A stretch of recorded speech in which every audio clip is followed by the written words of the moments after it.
जय हिंद विद्यार्थियों। सीयूईटी की काउंसलिंग प्रोसेस में लगभग सभी केंद्रीय विद्यालय सेंट्रल यूनिवर्सिटीज़ का काउंसलिंग अंतिम दौर में है। ज़्यादातर सेंट्रल यूनिवर्सिटीज़ ने अपना काउंसलिंग प्रोसेस कंप्लीट कर लिया है। कुछ सेंट्रल यूनिवर्सिटीज़ ने अपनी फर्स्ट एडमिशन की लिस्ट भी जारी कर दी है। जिन विद्यार्थियों का सेंट्रल यूनिवर्सिटीज़ में एडमिशन हुआ है, सबसे पहले उनको भारतीय परिवार की ओर से शुभकामनाएं। परंतु जिन विद्यार्थियों ने अभी तक किसी सेंट्रल यूनिवर्सिटीज़ में काउंसलिंग का कार्य पूरा नहीं किया है, किसी भूलवश आप रह गए, तो भी आपके लिए कुछ यूनिवर्सिटीज़ में काउंसलिंग के प्रोसेस बाकी हैं। आप चाहें तो उन यूनिवर्सिटीज़ में काउंसलिंग कर सकते हैं। बची हुई यूनिवर्सिटीज़ में एक शानदार यूनिवर्सिटी है बनारस हिंदू यूनिवर्सिटी। बनारस हिंदू यूनिवर्सिटी भारत के उत्तर प्रदेश राज्य के बनारस शहर में स्थित है। विविधताओं से भरी हुई इस यूनिवर्सिटी को यदि ओवरऑल देखते हैं, किसी पर्टिकुलर कोर्स के लिए कोई दूसरी यूनिवर्सिटी देश की NIRF रैंकिंग के अकॉर्डिंग फर्स्ट रैंक पर हो सकती है, परंतु जो डाइवर्सिफाई है, उस डाइवर्सिटी वाले कोर्सेज के साथ यदि सब ओवरऑल कोर्सेज को देखते हैं तो BHU मेरी नज़र में फर्स्ट रैंक की यूनिवर्सिटी है, जहां एम्स, IIT और IIM जैसे इंस्टीट्यूट इसी यूनिवर्सिटी में स्थित हैं।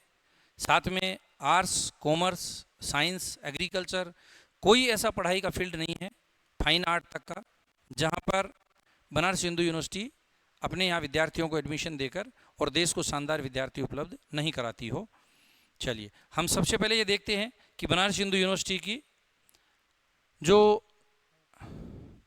काउंसलिंग की आखिरी तारीख थी वह कौन सी थी, और बढ़कर जो नई तारीख है वो क्या हो गई। बनारस हिंदू यूनिवर्सिटी की काउंसलिंग की अंतिम तिथि 16 जुलाई 2025 थी। आप यहाँ देखेंगे 16 जुलाई 2025, जिसको एक्सटेंड करके 2 अगस्त 16 जुलाई 2025 को एक्सटेंड करके 2 अगस्त 2025 कर दिया गया है। आपके पास अभी भी कुछ दिन बचे हुए हैं कि आप BHU के लिए, बनारस हिंदू यूनिवर्सिटी के लिए अपनी काउंसलिंग पूरी कर सके। बहुत सारे विद्यार्थियों को इस बात का इल्म नहीं होता है, जानकारी नहीं होती है कि मैं आर्ट्स और बायोलॉजी जैसे सब्जेक्ट पढ़ने के लिए बनारस हिंदू यूनिवर्सिटी में क्यों जाऊं। इस यूनिवर्सिटी के स्ट्रॉन्ग एल्यूमिनाई एसोसिएशन और स्ट्रॉन्ग कैंपस प्लेसमेंट सेल जो है, इन दोनों को ही यदि अपने अदर यूनिवर्सिटी से कंपेयर करके देखते हैं तो यह इस यूनिवर्सिटी को अपना इम्पोर्टेंस समझाने के लिए पर्याप्त हैं। ये दोनों विद्यार्थियों को तब तक सपोर्ट करते हैं जब तक वो रोज़गार परक नहीं हो जाए या सक्सेस होने की अंतिम सीढ़ी तक नहीं पहुंच जाए। इसलिए प्यारे विद्यार्थियों, यदि आप साइंस अपने आसपास के किसी कॉलेज में एडमिशन लेकर करना चाहते हैं, उससे कहीं बेहतर है यदि CUET में आपने परफॉर्मेंस अच्छा किया है, आपका स्कोर कार्ड मजबूत है, तो आप बनारस हिंदू यूनिवर्सिटी के लिए अप्लाई कर सकते हैं। जो डेट्स हैं, उन डेट्स में सारी जो डेट्स हैं, कौन सी तारीख को पहले राउंड की आपकी सीट एलोकेशन कंप्लीट होगी, सेकंड राउंड की कब कंप्लीट होगी, ये पूरा लेटर आपके वीडियो के डिस्क्रिप्शन में मिल जाएगा। आप वहाँ से डाउनलोड करके अपने पास सेव कर लीजिए और समय समय पर इनको देखकर यूनिवर्सिटी की काउंसलिंग प्रोसेस को फॉलो कर सकते हैं। चलिए, अब एक महत्वपूर्ण बात और पढ़ते हैं। ज़्यादातर विद्यार्थी जिन्होंने एग्रीकल्चर से CUET 2025 का एग्ज़ाम दिया है, वह विद्यार्थी ये सोचते हैं कि मुझे एग्रीकल्चर में एडमिशन लेने के लिए केवल ICR की काउंसलिंग करनी है, जबकि BHU में एग्रीकल्चर के स्टूडेंट्स का एडमिशन CUET समर्थ पोर्टल की काउंसलिंग के जरिए ही होता है। तो वह विद्यार्थी अवेयर हो जाए, बचे हुए समय का उपयोग कर लें कि एग्रीकल्चर में एडमिशन के लिए मुझे ICR की काउंसलिंग का वेट करना है। BHU में एग्रीकल्चर BSc ऑनर्स में एडमिशन लेने के लिए आपको ICR की काउंसलिंग का वेट नहीं करना है, आपको अभी अपनी काउंसलिंग पूरी करनी है। देखते हैं पिछले साल 2024 में BHU में एग्रीकल्चर में एडमिशन लेने वाले जो विद्यार्थी हैं, उनकी कट ऑफ क्या रही है। देखिए, आप अपने कट ऑफ जो देखते हैं तो यह कट ऑफ आपको केवल 3 सब्जेक्टों के बेसिस पे फाइंड करनी है। 3 सब्जेक्ट कॉम्बिनेशन ऐसे दे रखे हैं जिन सब्जेक्ट कॉम्बिनेशंस का यूज़ करके और स्टूडेंट अपनी मेरिट को खुद निर्धारण कर सकते हैं कि मेरी मेरिट कहाँ जा रही है। एग्रीकल्चर में एडमिशन लेने वाले विद्यार्थियों के लिए जो पहला कॉम्बिनेशन है वह पहला कॉम्बिनेशन आता है, आपने यदि CUET PCB से फिजिक्स, केमिस्ट्री और बायोलॉजी सब्जेक्ट के साथ CUET का एग्जाम दिया है तो आप एग्रीकल्चर के लिए अप्लाई कर सकते हैं। दूसरा ऑप्शन इस तरह से है कि यदि आपने PCM फिजिक्स, केमिस्ट्री और मैथमेटिक्स से एग्जाम दिया है CUET का और आपका स्कोर कार्ड यूनिवर्सिटी के कट ऑफ के आसपास है तो आप इसके लिए अप्लाई कर सकते हैं। और तीसरा कॉम्बिनेशन एलिजिबिलिटी का है वो है ABC एग्रीकल्चर, बायोलॉजी और केमिस्ट्री। ज़्यादातर यही स्टूडेंट ऐसा सोचते हैं कि मुझे BHU के लिए एग्रीकल्चर BSc ऑनर्स के लिए फॉर्म भरना है या काउंसलिंग करनी है, जबकि फिजिक्स, केमिस्ट्री, बायोलॉजी और फिजिक्स, केमिस्ट्री, मैथमेटिक्स वाले स्टूडेंट्स के लिए भी यह कैरियर चूज करने का बहुत शानदार अवसर है।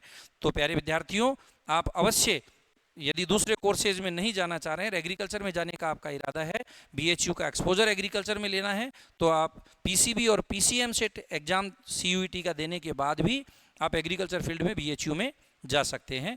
तीसरी बात जो मुझे आपको बतानी थी वो ये बात बतानी है कि बनारस हिंदू यूनिवर्सिटी में जब प्रेफरेंस लिस्ट आप सेट करोगे एग्रीकल्चर के लिए, मैं यहाँ केवल एग्रीकल्चर की प्रेफरेंस लिस्ट की अभी बात कर रहा हूँ, वीडियो में आगे हम दूसरे सब्जेक्टों की प्रेफरेंस लिस्ट की भी बात करेंगे।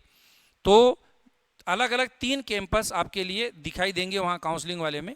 पहला कैंपस दिखेगा फैकल्टी ऑफ एग्रीकल्चर, यह BHU का मेन कैंपस है, यह BHU का मेन कैंपस है जहाँ पर ज़्यादातर कोर्सेज को पढ़ाया जाता है।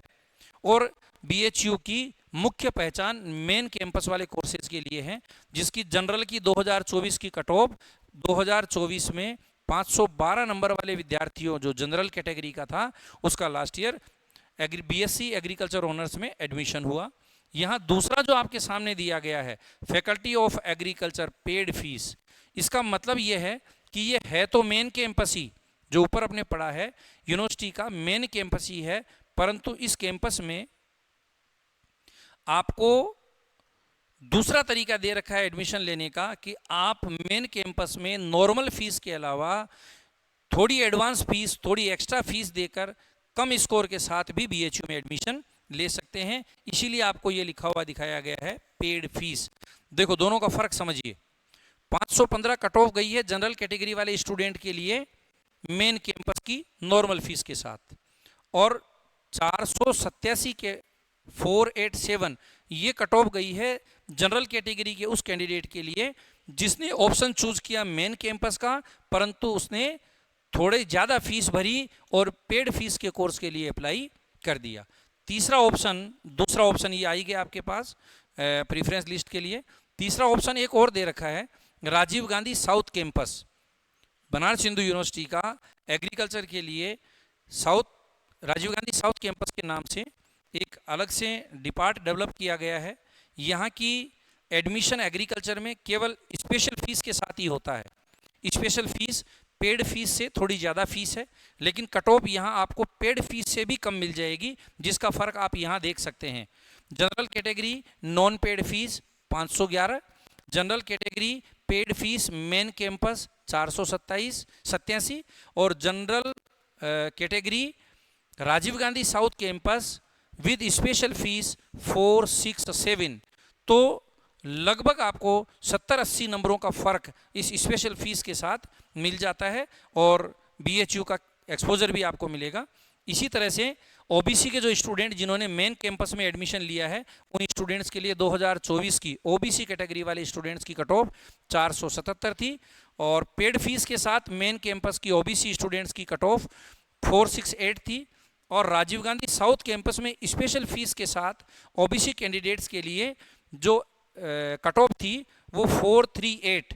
यदि आपका स्कोर इसके आसपास हैं तो आप किसमें CUET के स्कोर कार्ड में एग्रीकल्चर, बायोलॉजी, केमिस्ट्री या फिजिक्स, केमिस्ट्री, बायोलॉजी या फिजिक्स, केमिस्ट्री और मैथमेटिक्स, केवल 3 सब्जेक्टों में आपका स्कोर ये दिए गए स्कोर के आसपास हैं तो आप BHU के काउंसलिंग में अप्लाई करें और एग्रीकल्चर जैसे सब्जेक्ट में जाने के लिए आपका सुनहरा अवसर उपलब्ध है। इसी तरह से SC, ST और EWS और PWD सबकी कट ऑफ 2024 की यहाँ पर दे रखी है। आपको यह जो पूरा चार्ट है ठीक से अनुमान लगाने के लिए वीडियो के डिस्क्रिप्शन में अवेलेबल रहेगा, आप वहाँ से डाउनलोड करके इसको आगे देख सकते हैं। चलिए नेक्स्ट अपने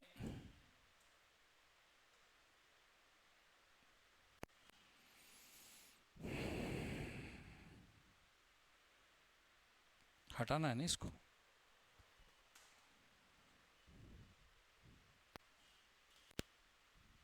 राइट, थैंक यू। चलिए आपने कट ऑफ की देखने के बाद नेक्स्ट टॉपिक अपने जो देखेंगे वो देखेंगे अपने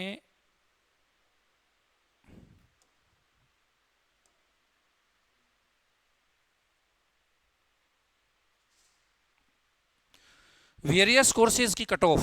केवल एग्रीकल्चर वाले विद्यार्थियों के लिए अब तक आपने देखा, अभी साइंस और आर्ट्स के स्टूडेंट भी इसके लिए अप्लाई कर सकते हैं। मैं पहले साइंस के जो स्टूडेंट्स हैं उनके लिए थोड़ा कट ऑफ के बारे में डिस्कशन करता हूं।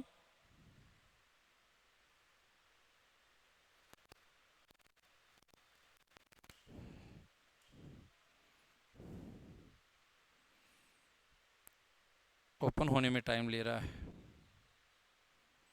खुल जा सिम सिम। आजकल AI का सिस्टम और कंप्यूटर भी किसी जादुई तिलिस्म से कम नहीं है।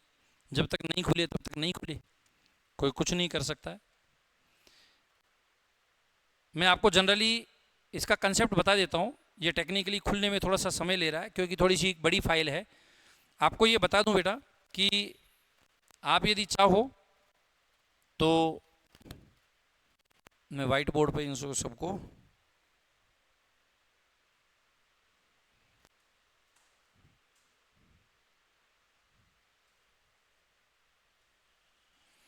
एक साथ ही हटा देता हूं।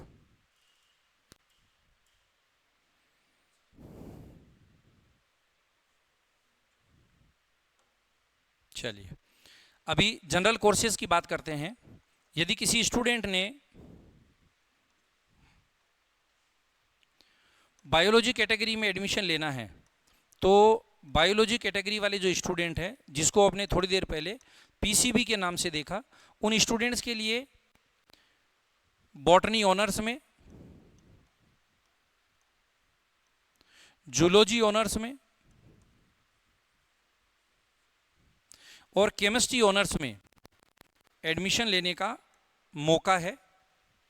आप प्रीफरेंस लिस्ट बनाने में इस तरीके से सावधानी रखेंगे कि फर्स्ट प्रीफरेंस आपकी होनी चाहिए BHU main campus, BHU main campus. BHU का जो मेन कैंपस है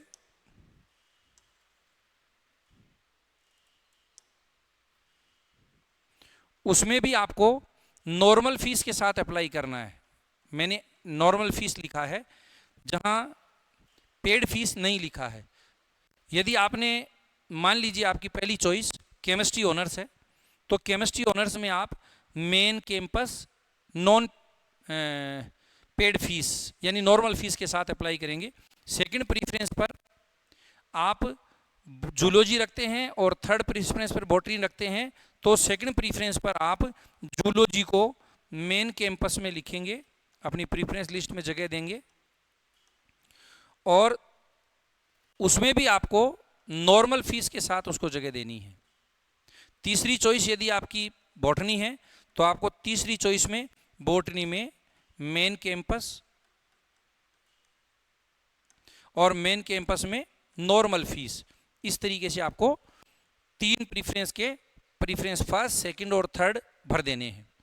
उसके बाद आपको इन तीनों कोर्स को, जैसे केमिस्ट्री आपकी फर्स्ट चॉइस थी, जूलॉजी सेकंड चॉइस और थर्ड चॉइस बॉटनी है, तो आपको इसी क्रम में केमिस्ट्री, जूलॉजी और बॉटनी के क्रम में फोर्थ जो प्रीफरेंस है वो आपको लेनी चाहिए main campus, main campus with paid fees, main campus with paid fees. आप केमिस्ट्री में मेन कैंपस पेड फीस लेंगे। उसके बाद आप जूलॉजी में पांचवी प्रीफरेंस में यदि आप लेते हैं तो मेन कैंपस को लेंगे पेड फीस के फॉर्म में, ठीक है। और 6वें नंबर पर आप ले रहे हैं तो आप बॉटनी को लेंगे मेन कैंपस में पेड फीस के फॉर्म में।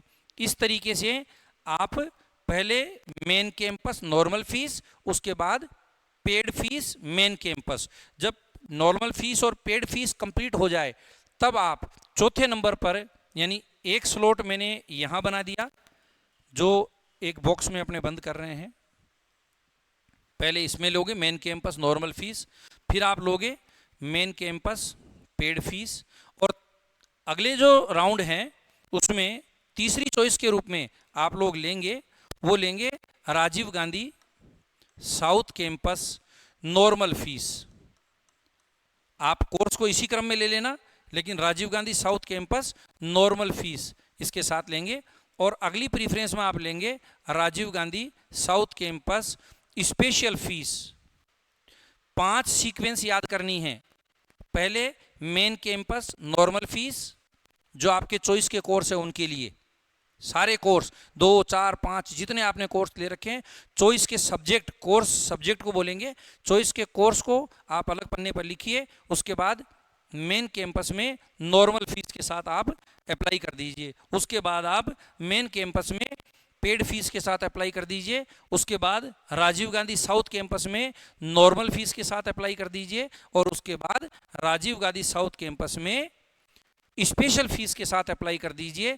इस तरीके से आप ये अपना काम पूरा कर सकते हैं। प्यारे विद्यार्थियों, जल्दी से जल्दी अपनी चॉइस के कोर्सेज को सेलेक्ट करो, और इन 4 अलग अलग चरणों में, जहां मेन कैंपस नॉर्मल फीस, दूसरे नंबर पर मेन कैंपस पेड फीस, तीसरे नंबर पर Rajiv Gandhi south campus normal fees, और चौथे नंबर पर Rajiv Gandhi south campus special fees, इन 4 चरणों में आप अपनी काउंसलिंग को प्रेफरेंस लिस्ट बनाकर पूरी कर सकते हैं। जय हिंद, जय भारत।